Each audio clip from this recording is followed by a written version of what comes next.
Oi para todo mundo, bem-vindos a mais um vídeo do Sebo Velho. Hoje vamos para a parte 2 da série Lendo o Arco-Íris da Gravidade, de Thomas Pynchon.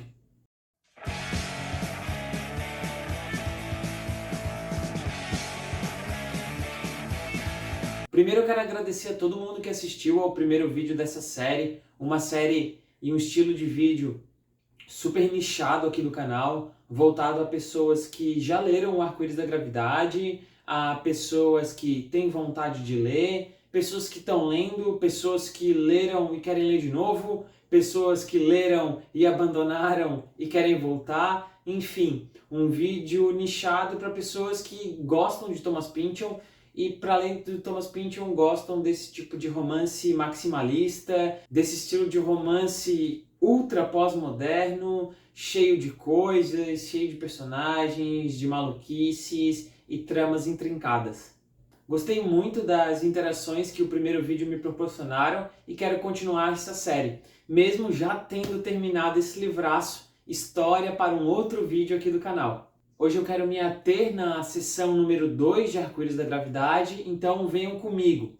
Sem dúvida alguma, essa interação que o Sebo Velho me proporcionou auxiliou muito na jornada que foi a leitura do Arco-Íris da Gravidade. Após o primeiro vídeo, eu consegui um pouco mais de motivação para continuar nessa tarefa tão árdua que é seguir com a leitura de Arco-Íris da Gravidade. Eu estou gravando o vídeo a respeito da parte 2, já tendo finalizado esse romanção aqui.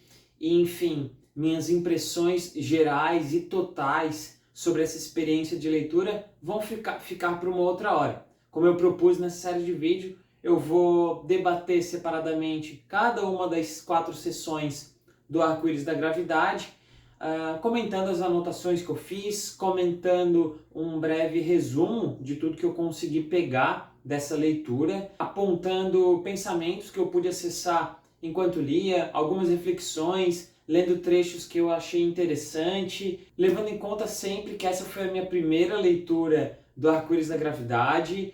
Não foi uma leitura muito rápida, eu estou desde o início do ano para terminar esse livro. Nesse momento eu já terminei e foi uma leitura que exigiu então uma certa pesquisa, um certo afastamento em alguns momentos, bastante resumo eu tive que fazer para retornar à leitura da obra, principalmente quando eu fazia essas pausas de dar uma afastada nela. Enfim, agradecimentos feitos e contextualização desse estilo de vídeo refeita aqui para vocês no canal. Vamos adentrar a parte 2 do Arco-Íris da Gravidade. Então, quem não gosta de muito spoiler, quem acha que algum tipo de informação mais direta dos acontecimentos e desenrolar da trama vai afetar a sua experiência de leitura, eu recomendo que deixe esse vídeo e aguarde o próximo vídeo do canal. Quem não é tão sensível a spoilers, deseja saber mais ou menos o que acontece nessa segunda parte, ou deseja ver aí os meus comentários sobre ela, fique à vontade, vamos nessa, que tem bastante coisa. O Arco-Íris da Gravidade, de Thomas Pynchon.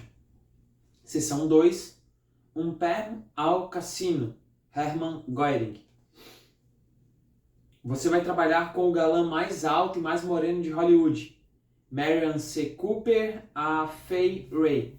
Essa epígrafe inicial da sessão já entrega, ao meu ver, um pouco de como vai se suceder parte da estética dessa sessão, com tramas envolvendo paquera, pessoas famosas, ricaços, pessoas influentes ali da época da Segunda Guerra Mundial.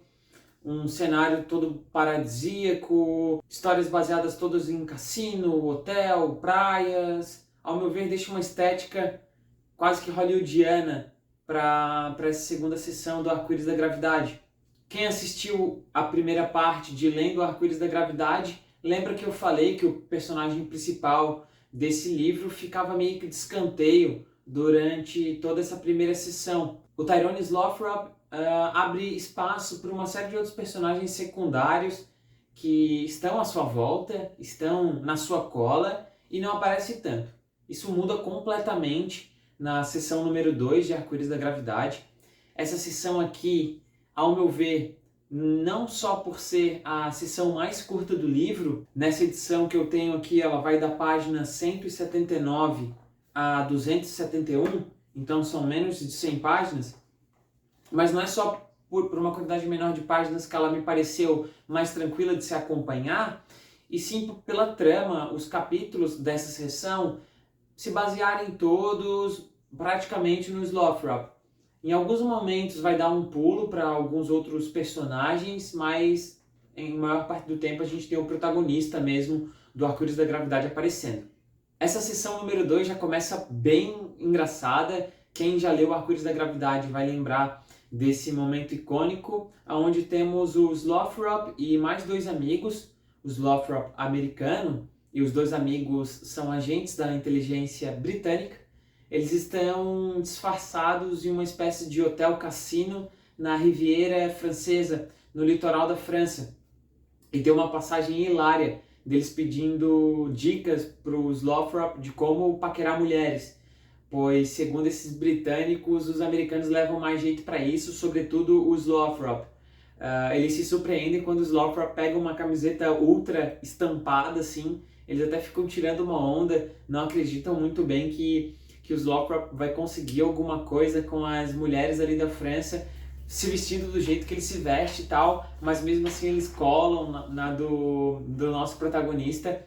Uma passagem bem interessante, bem legal, um clima bem diferente de como terminamos a primeira sessão desse livro. Um clima de maior descontração.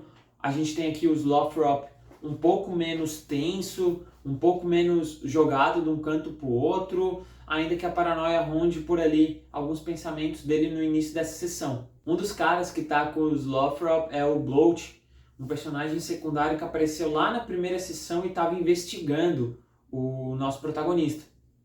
Então, de alguma maneira ele está colado na do Slothrop. A gente sabe que por mais que o agente está vivendo ali uma espécie de paz disfarçado ali no litoral da França, existem pessoas de olho nele. Eles saem para paquerar algumas mulheres na praia e a gente já encontra uma outra cena bem marcada do Arco-Íris da Gravidade, que é o Slothrop na praia, observando ao longe, assim, no horizonte, uma loira sendo atacada por um polvo gigante.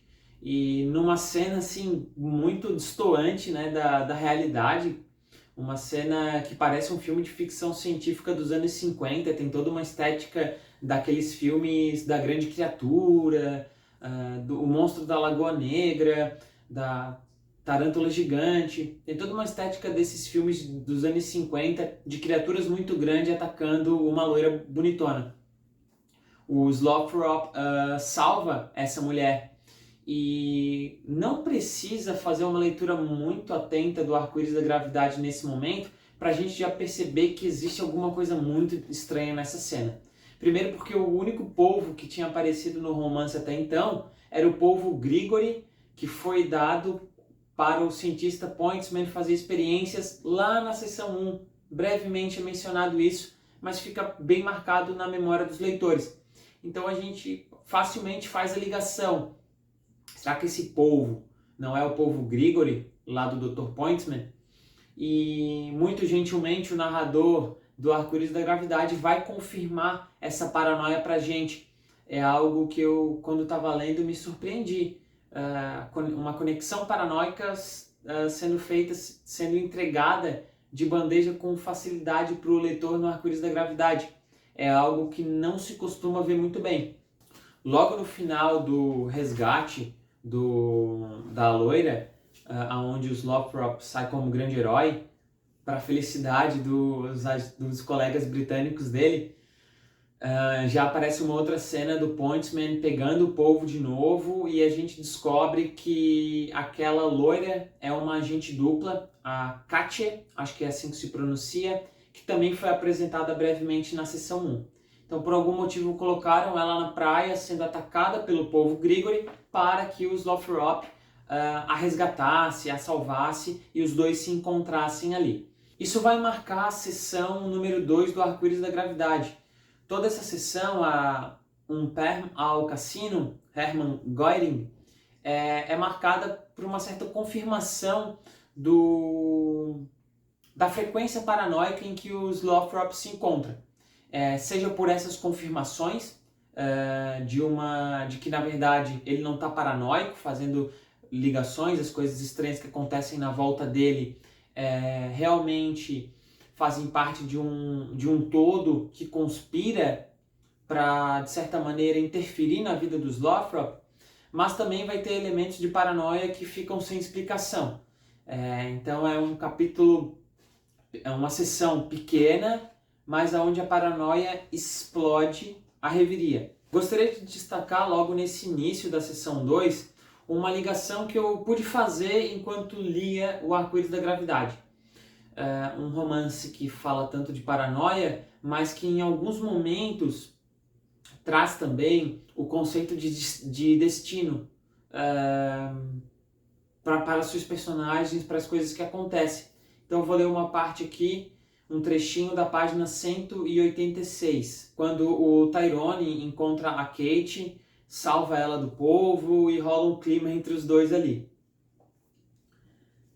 Assim é aqui nessa praia, em meio a estranhos, que as vozes começam a ganhar uma ressonância metálica.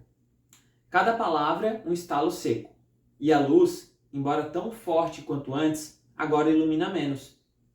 É o reflexo puritano de buscar outras ordens por trás do visível, também conhecido como paranoia, que está se insinuando.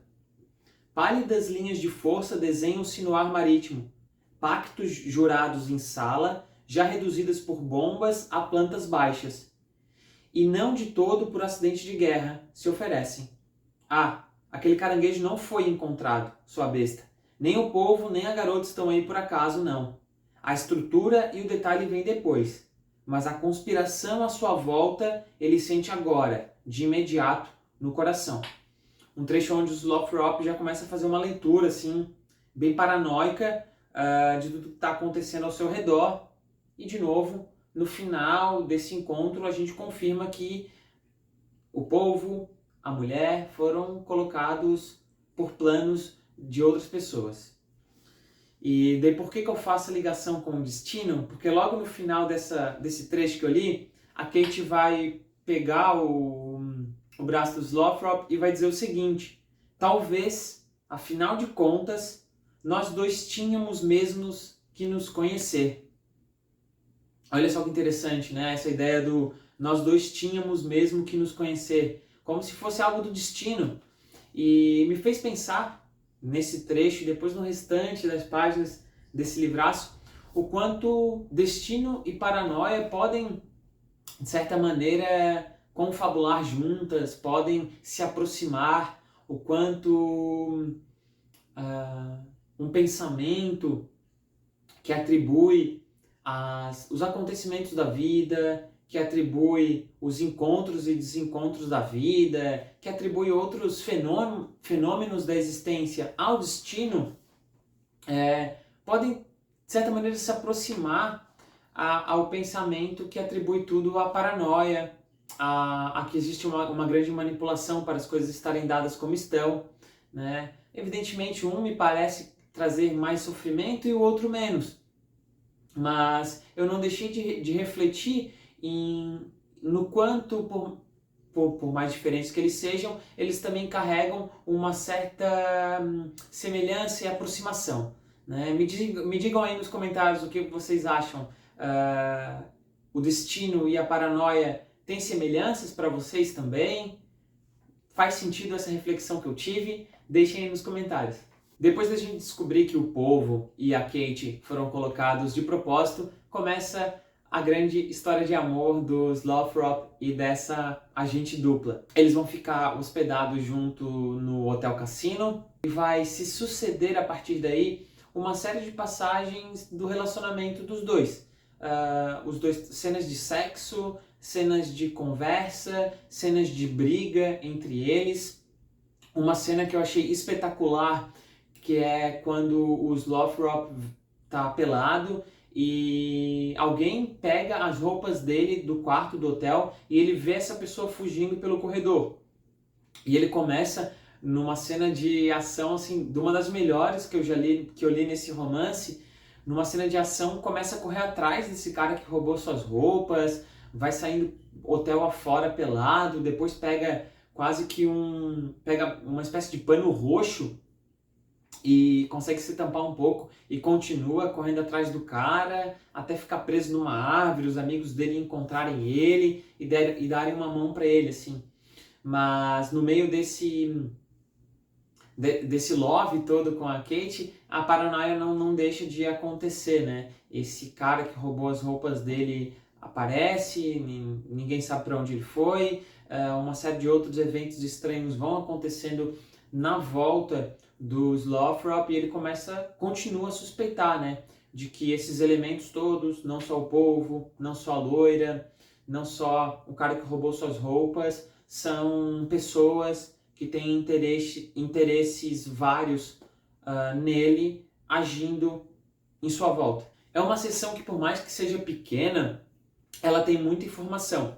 Quando eu fui gravar esse vídeo aqui para vocês, eu acabei relendo alguns trechos e me impressionei com o quanto algumas partes, de certa maneira, apontam para situações e também trazem personagens que vão ser muito melhor elaborados lá pro final do romance. Eu vou destacar uma cena que a Kate chama o Slothrop de porquinho, alguma coisa assim, e ele faz oink oink, e isso vai ter tudo a ver com um episódio da quarta parte desse livro.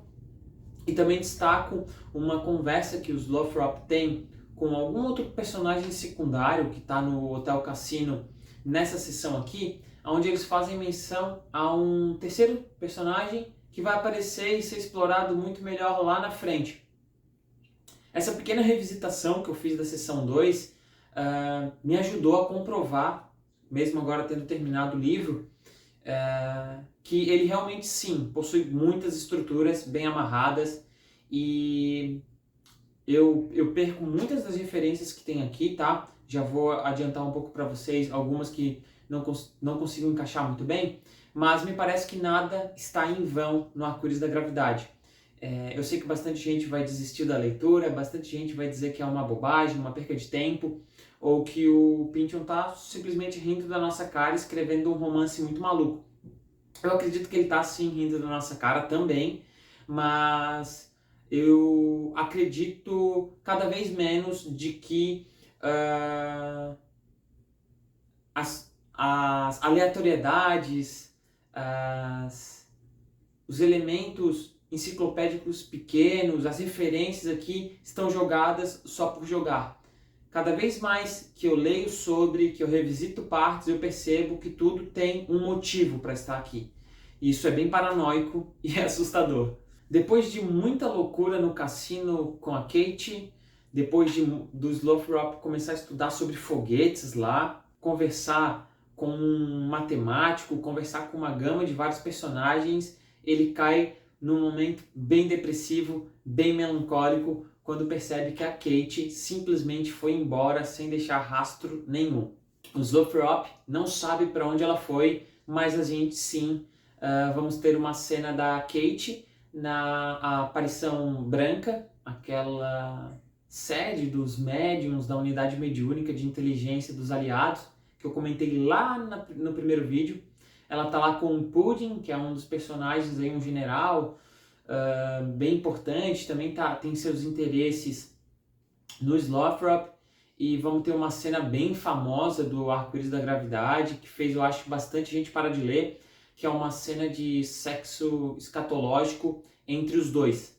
E, bom, eu acredito que muitas leituras psicanalíticas podem ser feitas dessa cena, isso dá pano para muita análise, mas realmente foi uma parte assim do romance que eu fiquei bem enjoado de ler, e também não consegui tirar muita coisa dessa parte, sinceramente.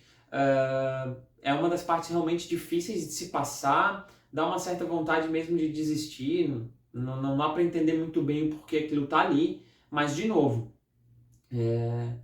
dado a quantidade de referências, né, a a esse tipo de temática, sexo dos mais diversos modos, também me parece uma temática dentro do Arco-Íris da Gravidade que não está colocada em vão simplesmente por mero humor, mera piada, mas muito pelo contrário.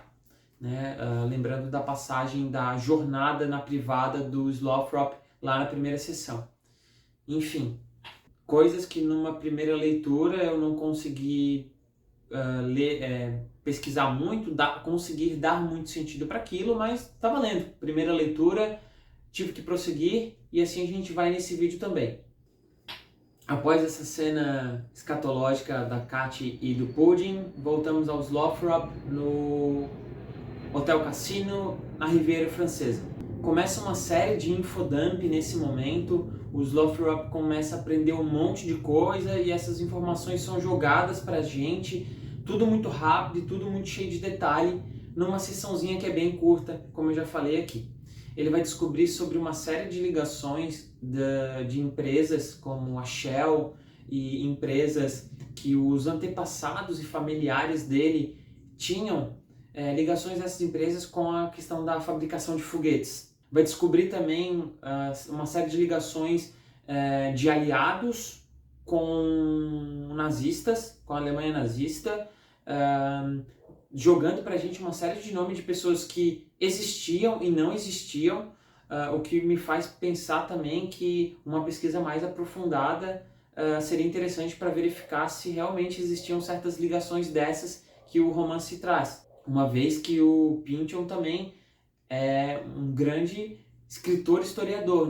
Muitas coisas na sua obra são investigações históricas bem profundas que ele faz e coloca nos seus romances para dar uma incrementada nessa sopa toda. Nessa sessão 2 vai ter uma festa no cassino, onde o Slothrop vai fazer contato com alguns outros personagens.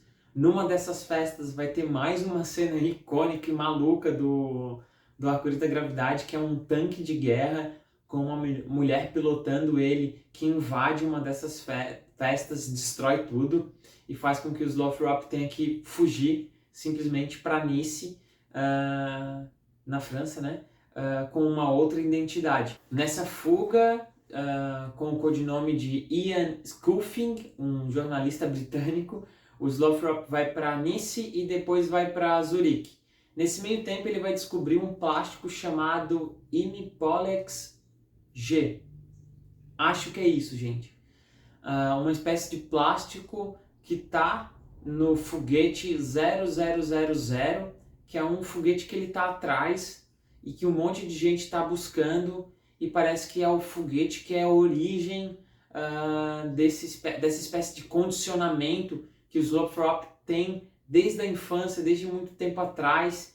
Parece que se ele descobrir esse foguete, ele vai desvendar esse mistério que está rolando com ele, e tem um monte de outras pessoas atrás desse foguete 0000.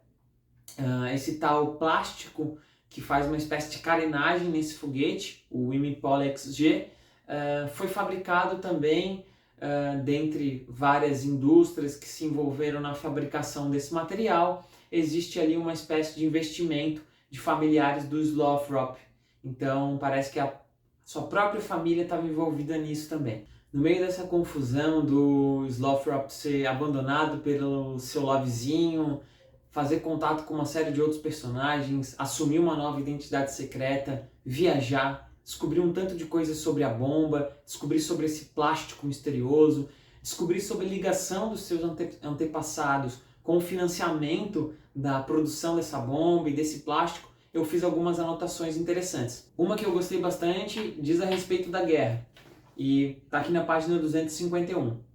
A guerra vem reconfigurando tempo e espaço à sua imagem e semelhança. A ferrovia agora segue por redes diferentes. O que parece ser destruição é, na verdade, a adaptação dos espaços ferroviários a propósitos diversos.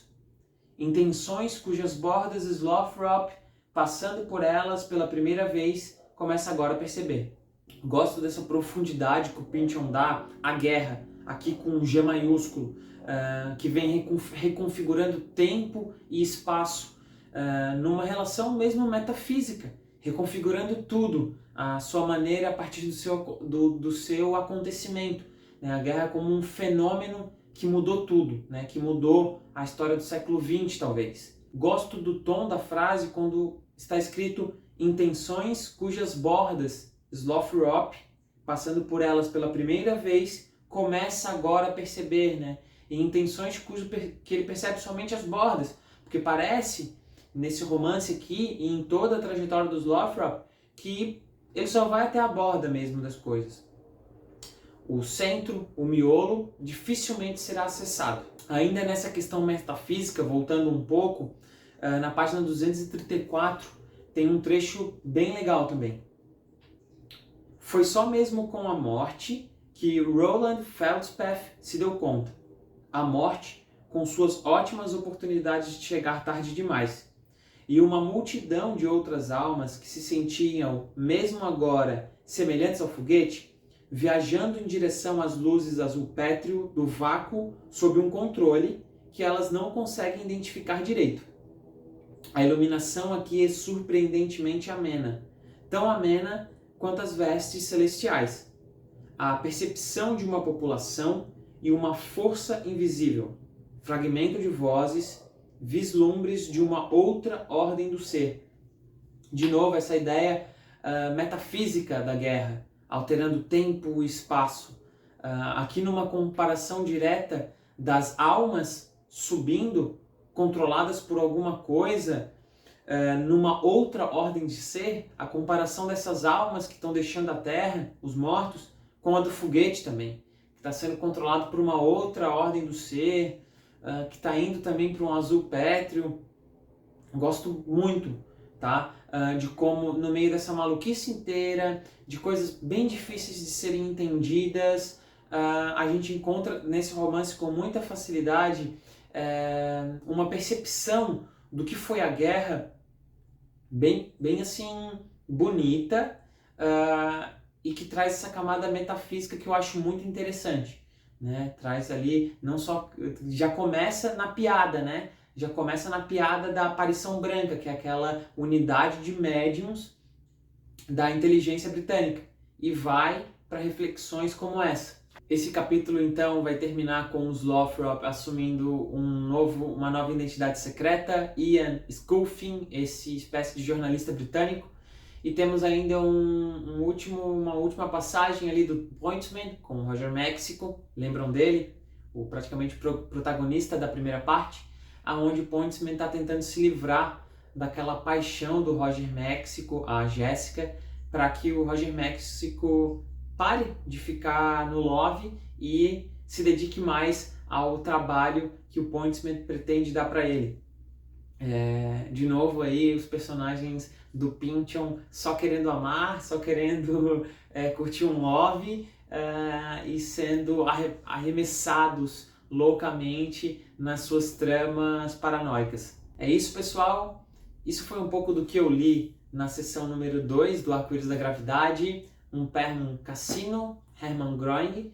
Uma sessão bem rápida, um tanto quanto confusa, e a confusão só piora na sessão número 3, na zona. Espero que tenham gostado, espero que esse tipo de vídeo esteja auxiliando no seu processo de leitura também. Vou deixar ele aqui no meu YouTube, como esse vídeo um pouco mais nichado do Sebo Velho. Deixa um like nesse vídeo, deixa seu comentário, se inscreve no canal se não está inscrito, e até a próxima parte da nossa série Lendo o Arco-Íris da Gravidade, de Thomas Pynchon.